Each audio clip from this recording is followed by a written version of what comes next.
एक प्यारी सी फैमिली थी। सबने सोचा क्यों न समंदर की सैर पर चला जाए। सब समंदर में निकले।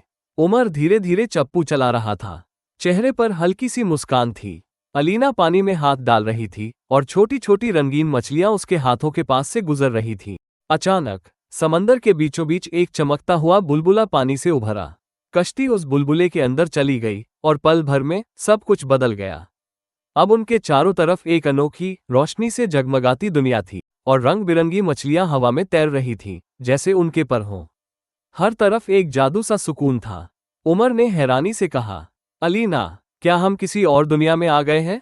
अलीना की आंखों में चमक आ गई। उसने सर हिलाया, लेकिन इससे पहले कि वो कुछ और कह पाते, आसमान पर गरज हुई, तेज हवाएं चलने लगीं।